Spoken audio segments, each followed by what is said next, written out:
gentlemen, it's great to be back on stage here at the Rising Bharat Summit with some young leaders who join us now with a fresh perspective and a fresh lens on how they see India, how they see their businesses, and more importantly, how they see India's place in the global order. Let me very quickly give you a little bit about the backstory for each one of them. Lavanya Nalli, I'll start with you. Fifth generation entrepreneur of the Nalli Saris business. Lavanya has had quite an interesting journey. All the women here wearing saris are clapping for you, Lavanya, including myself. She's the first woman who decided to get into the family business and has had an interesting journey because she joined in 2005, then took a break to study. She worked at McKinsey and worked at Myntra as well before deciding to come back and steer the family business forward. Lavanya, it's great to have you here with us. Shashwat Goenka also decided to join the family business, as has now taken his group into new areas, including the FMCG business, sports, philanthropy, nutraceuticals, and plenty more. So Shashwat, it's great to have you join us. Jay Kotak also decided that he wanted to come back to India after he's finished his education in the US. He, of course, all three of them have a Harvard connection, by the way, and a McKinsey connection for Lavanya as well as Jay. Both worked at McKinsey, and Jay is now with Kotak Mahindra Bank leading the efforts on the digital banking side with 811. So Jay, thanks very much for joining us here on the show. Let me start by stirring a little bit of the nest. And Jay, I'm going to start with you. Uday Kotak recently said that heirs of family businesses are more interested in taking the easy way out, and they're running family offices as opposed to running family businesses. Do you agree? So, thank you for having me, Shirin. Very surprising that you'd start with that question. You were expecting that, weren't you? I think this whole dichotomy of investor versus operator, at least where my view on this is that where India is today, I agree with what a number of people have said, that the next gen should lean towards operating. If you look at the US 100 years ago, you look at the sons and daughters of the largest industrialists, they tended to be operators. It's only now, many, many generations later, that folks veer more into the investment side in the US. So that's my view. That's your view. So you do believe that it is time for the next gen to roll their sleeves up, quite literally, and get into running operational businesses. Shashwat, Mr. Kotak made those comments, and Harsh Goenka, your uncle, sided with him in the debate and also joined the debate by saying that absolutely sweat equity is what they should be focused on, and that's clearly not the case. How do you look at this current debate?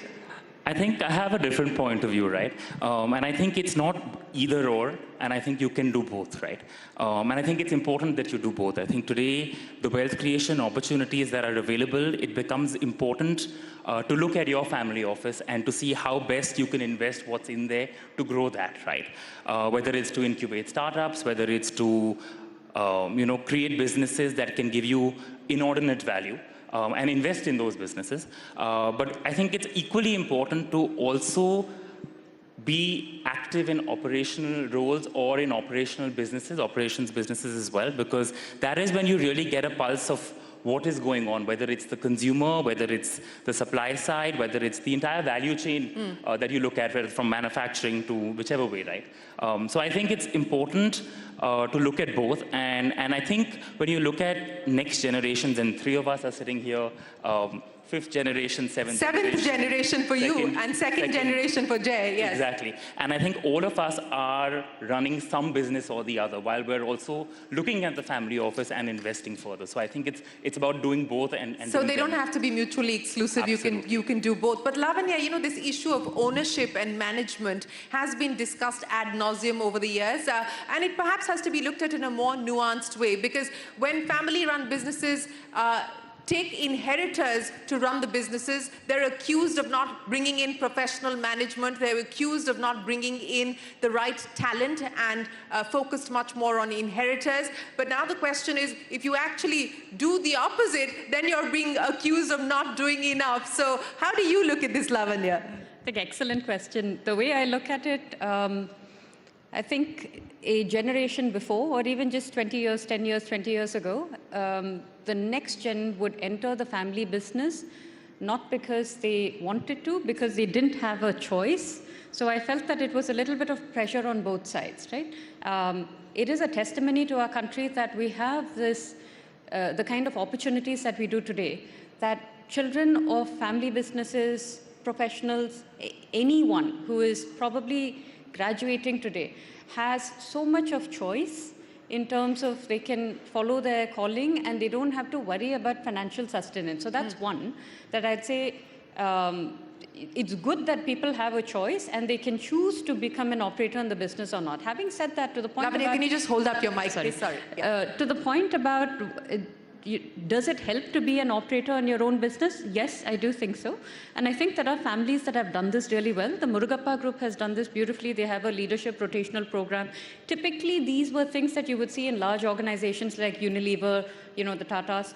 If family businesses can adopt that kind of a mindset to say, when we want the next generation to come in, how do we sort of make them business ready? How do we sort of have a leadership rotational program, give them the ability to sort of look, work their way up through exposure to multiple different functions, maybe even motivate and encourage the next generation to get some kind of expertise outside and experience outside. I think there is a very strong path to successful leadership and succession here. Yes, you know, it's important that you talk about this path to successful leadership as well as succession. And very often, I'm not sure enough thought is put into it until there is an eventuality that a business family or a business needs to deal with. In your case, Lavanya, no woman who had joined the family business before you, you are a fifth generation entrepreneur. Your decision to actually work outside of the family business and then take the family business forward, what was that like for you? And as you look back at your journey today, you know, what would you say you would like to do over to ensure that it was a more smoother transition to leadership? So looking back, I'll answer the last question first. Looking back today, I think I wouldn't change a thing. Like it's shaped me and made me what I am today. There's a deep gratitude for the platform and everything that it's provided. But I've done 2 stints in the family business. One was in 2005 when I graduated and I just joined. And India was a very different world back then. Even malls coming up was a new thing. There were no VCs, there were no consumer brands, D2C, none of that existed. In fact, retail was considered a dirty word, right? There would be people who'd say, I don't want my son to work in a shop. He won't have manageable prospects. So jump cut to today in 2025 and see how much you know, that universe has changed. When I joined, I think there was this air of, she's doing something till she gets married. So how much harm can she do? We'll fix it.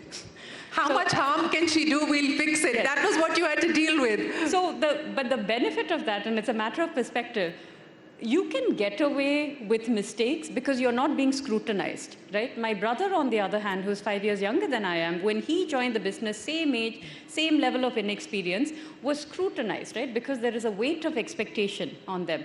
So I think then, having gone to Harvard, having gone to McKinsey, having gone to Myntra, then I came back, and then I felt what he felt, right?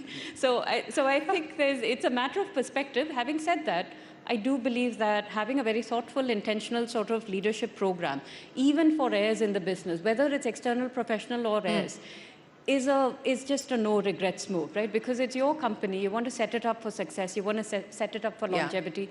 Who would you invest in if not the next gen? Absolutely. You have skin in the business, so to speak, quite literally. But it's interesting that you point out that the baggage of expectation was automatically on your brother and not on you.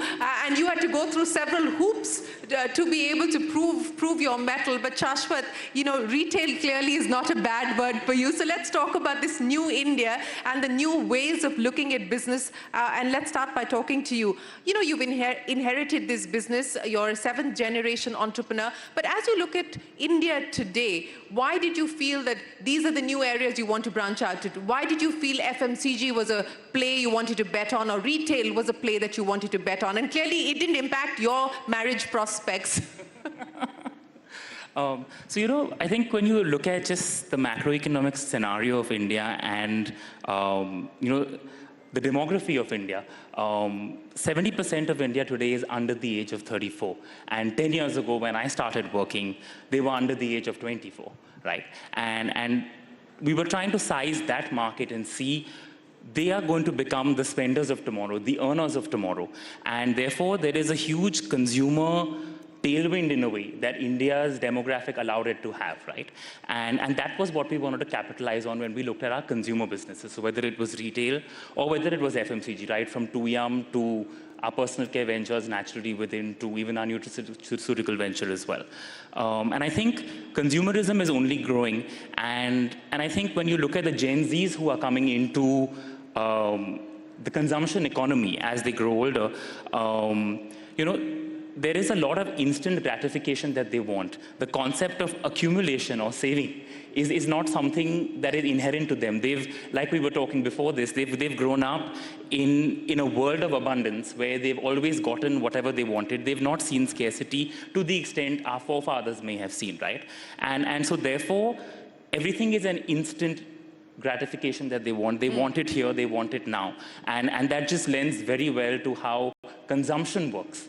And I think that's really what we wanted to capitalize on. Well, speaking of instant gratification, we're also living in an era of 10-minute delivery. And that has changed the fulfillment aspiration for every sector at this point in time. How are you dealing with that? Absolutely, it has. And to be fair, as, say, traditional grocery retailers in that sense, right, we did feel the brunt of it. But having said that, we have worked out our own model, and it's called Jiffy. And we do have our own quick commerce delivery option now. But what we've done is we've done it in a manner where with every order, we are actually making money. We're not losing money.